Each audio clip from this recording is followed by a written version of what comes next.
उत्कृष्ट विद्यालय में संविदा के आधार पर जो नियुक्तियां हो रही है, उसमें 103वें संविधान का जो 2009 में हुआ था उसको उल्लंघन कर रही है सरकार। इस पर आप क्या कहते हैं? देखिए, चाहे जो भी नियुक्तियां आज राज्य में हो रही है, यहाँ जो मैक्सिमम जो पॉलिसियां बन रही हैं, इस प्रकार की पॉलिसियां बन रही है जिससे कि मैक्सिमम जो है अन्य राज्य जो हमारे हैं उनके अभ्यर्थियों को लाभ मिले।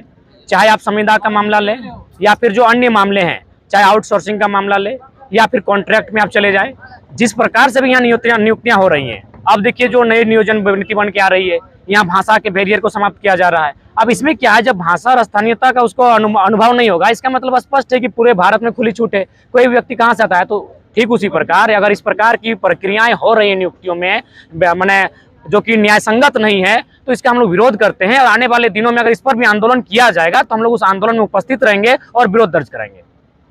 किस तरह का विकल्प 2024 में देंगे? देखिए, हम लोग एक प्रयास करेंगे 2024 में बदलाव हो। 2024 में बदलाव 100% हो, 50% हो, ये हम लोग अनुमान कह सकते हैं लेकिन तय नहीं कर सकते। हम लोग एक प्रयास करेंगे।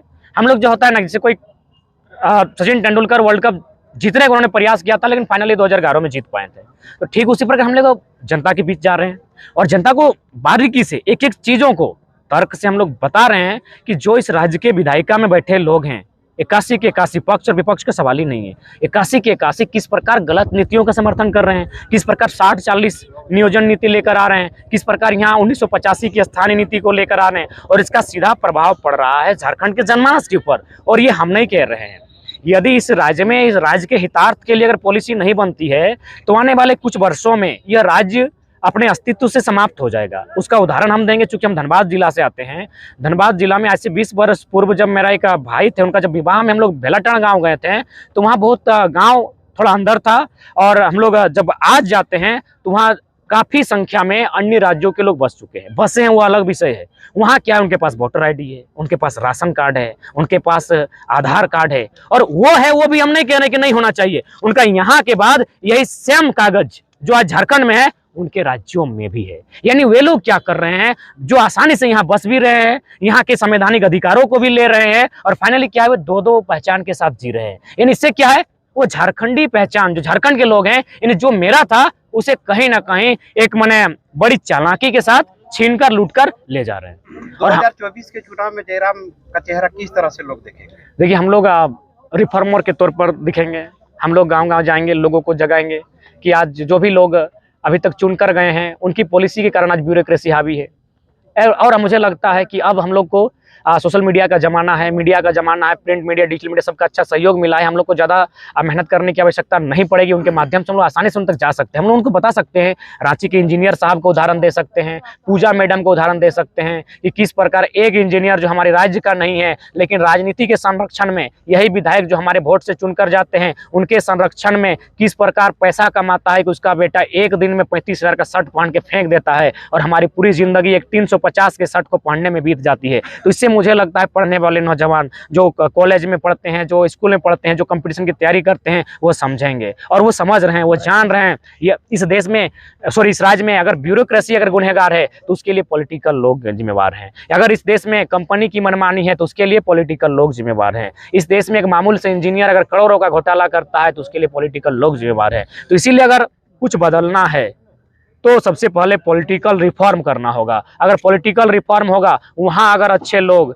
माने स्वार्थ रहित लोग, ईमानदार निष्ठावान लोग आएंगे और वे लोग अगर ब्यूरोक्रेसी को अपने कंट्रोल में रखते हैं, वे लोग अपने राज्य के हित के लिए कुछ भी कर सकते हैं, जैसा अन्य राज्यों में होता है, असम, नागालैंड, त्रिपुरा में, तो मुझे लगता है झारखंड एक सुंदर राज्य बनेगा। इतना सुंदर राज्य बनेगा कि यहाँ हम ये कह सकते हैं, दावे के साथ कह सकते हैं, अगर थोड़ी सी दूरदर्शी सोच रखी जाए, अपने मिशन और विजन को राज्य की सरकारें क्लियर करे, तो जो पलायन है, जो विस्थापन है, जो युवाओं की समस्या है, उसे कहीं ना कहीं कुछ हद तक टाला जा सकता है। आज हमारा झारखंड मोटा मोटी जलों से परिपूर्ण राज्य है। यहाँ लगभग दर्जनों डैम है जिनमें पानियाँ एकत्रित हैं। अगर चाहे तो वहाँ उस पानियों को नहर के माध्यम से खेतों तक ले जाकर जो हमारा यहाँ फसल धान है, आप गेहूं को उनके हाथों में थमा सकते हैं। जैसे गेहूं उनके हाथों में जाएगी, यानी और 4 महीना वो रोजगार से जुड़ जाएंगे। आप पर्यटन को बढ़ावा दे सकते हैं और 2-3 महीना आप उनको रोजगार से जोड़ सकते हैं। हमारे यहाँ एनएच का बहुत लंबा जाल बिछा हुआ है, यानी आप पर्यटन के तहत माने पर्यटन को बढ़ावा देते हुए, आप परिवहन को बढ़ावा देते हुए, परिवहन के माध्यम से एनएच का जाल जो बिछा हुआ है उसके माध्यम से बहुत सारे रोजगार उपलब्ध करा सकते हैं।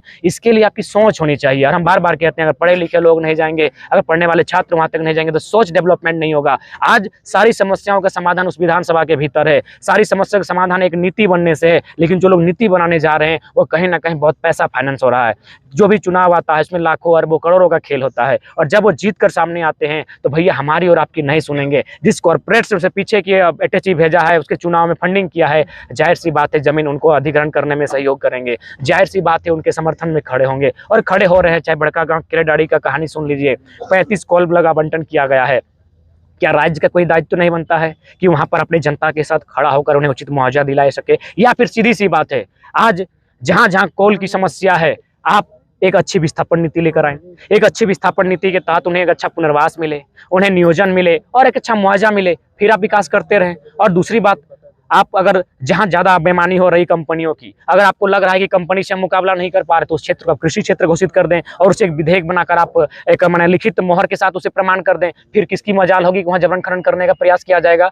तो अगर विजन रहेगा, अगर इनके सोच में दूरदर्शिता रहेगी, तो इस राज्य में बहुत सुंदर तरीके से 1 by 1 स्टेप बाय स्टेप तमाम नीतियों को अपने पक्ष में बना सकते हैं, जिस पर बंगाल और उड़ीसा केंद्र की वहां कोई माने दाल नहीं गलती है। भले आज ये मैंने कह दे कि हमारी केंद्र से नहीं पड़ती है, बंगाल और उड़ीसा में भी यही कहानी है। एक चीज और है दादा, एक सवाल और दादा, एक चीज है, आगे चुके हैं, कल फिलहाल उन्होंने टाल दिया है, यानी वो फिर कुछ नया सोच रहे हैं और जान रहे हैं बहुत, उनको जो बता रहे हैं वे लोग बहुत धूर्त है और मुख्यमंत्री थोड़ा सा बेवकूफ है। इस बात को सच्चाई मानना होगा, थोड़ा सा अन्यथा में ना लगे, मुख्यमंत्री के रिश्तेदार लोग सुन रहे हैं तो, कि बहुत धूर्त लोग हैं। बताइए, कहते हैं 7 लोगों ने सर्वे किया है, या 7 लोगों ने नहीं क्या कहा होगा, और लोग वो कह रहे हैं कि 7 लाख लोगों ने कहा कि 60 और 40 की नीति सही है। कौन बोका आदमी है जो 40% माने पूरे इंडिया को यहाँ नौकरियों में घुसने देगा? किसी भी राज्य में ये नियम नहीं है। तो फिर 10 लाख दे लो और एक पेपर में 7 लाख दे लो, तो यानी जब पेपर वाला कंफ्यूज है तो आप सोच सकते हैं कितने धूर्त और मूर्ख लोग हैं। 11 नवंबर 2022 को विधानसभा से जो स्थानीय नीति 1932 के आधार पर जो पारित होता है, उसमें आपने अबीर और गुलाल के साथ उसको मनाया था, लेकिन उसमें एक गैप रखा जाता है कि जिसके पास भूमि नहीं है उसको भी उसमें शामिल किया जाएगा। लेकिन यहाँ अतिक्रमणकारी जो है वो मुखिया बने बैठे हैं, वो अगर पास करते हैं तो वो यहाँ के मान्य हो जाएंगे। इस पर आप क्या? देखिए, जिससे जो ग्राम सभा की बात कही गई है, मेरा हिसाब से झारखंड की जो अभी मैंने परिस्थिति है, ग्राम सभा और मुखिया द्वारा सत्यापित करना कहीं ना कहीं उचित नहीं होगा। इसलिए नहीं होगा कि बहुत सारे जो अन्य राज्यों के हैं, अन्य देशों के लोग हैं, वो यहाँ पर काबिज हुए हैं, और काबिज हुए ही नहीं है, वो लगभग कम से कम जो विधानसभा तो छोड़ ही देते हैं, बहुत सारे मैंने पंचायतों में वो मुखिया बने हैं। अगर वहाँ पर भूमिहीन का मामला आएगा और वो अगर अन्य राज्य का भी निवासी होगा, तो मुखिया चूंकि अन्य राज्य के हैं, अतः वह उसके पक्ष में सत्यापित कर सकते हैं। अतः वहाँ क्या मामला होना चाहिए? भाषा और संस्कृति, जो झारखंड की भाषा संस्कृति है, मान्यताएं हैं, उन पर लोग ढले हैं कि नहीं, उनके सर्वे का आधार वो होना चाहिए। दूसरा बात, और कुछ आंकड़े आप रख सकते हैं। जमीन का जो सेटलमेंट है अन्य जिलों में अलग अलग टाइम पे हुआ है, आप प्रत्येक जिला के लिए एक सर्वे करते हुए अलग टीम तैयार करते हुए अलग का क्राइटेरिया रख सकते हैं। दूसरी बात, आप एक कॉलम ये भी कर सकते हैं कि कोई व्यक्ति जो अन्य राज्य में है या फिर हमारे राज्य का है, उसका अन्य राज्यों में सरकारी नौकरी को छोड़कर किसी अन्य सरकारी दस्तावेज में नाम अंकित ना हो। सरकारी नौकरी चूंकि झारखंड के लोग भी उड़ीसा में करते हैं, कुछ लोग बिहार में करते हैं, तो सरकारी नौकरी के अलावा अगर किसी भी प्रकार के दस्तावेज में अगर झारखंड के किसी व्यक्ति का अन्य राज्यों में नाम अंकित है तो उसे निरस्त माना जाएगा। किसी भी प्रकार के किसी भी सरकारी दस्तावेज में जो आधार बनता है, झारखंड के किसी भी व्यक्ति का अन्य राज्य में नाम अंकित नहीं होना चाहिए, सरकारी नौकरी को छोड़कर। तो अगर बैठकर थोड़ा सा दिमाग को कूल कर थोड़ा सा चीनी और दही खाकर अगर ये लोग बैठकर नियम बनाए तो बड़ा सुंदर नियम बनेगा। लेकिन इनको बहुत जल्दबाजी है, इनको थोड़ा सा डिस्टर्बेंस होगा, हम लोग हकों से वंचित हो जाएंगे चूंकि हम लोग अन्य राज्यों से हैं। तो वहाँ एक समय सीमा दिया जाए, या तो फिर आप एक ऐप बनाइए, या फिर कोई आप एक मैंने एप्लीकेशन के माध्यम से फॉर्म अप्लाई करने बोली कि जिनको 1932 से आपत्ति होने वाली है वे लोग आवेदन जमा करें।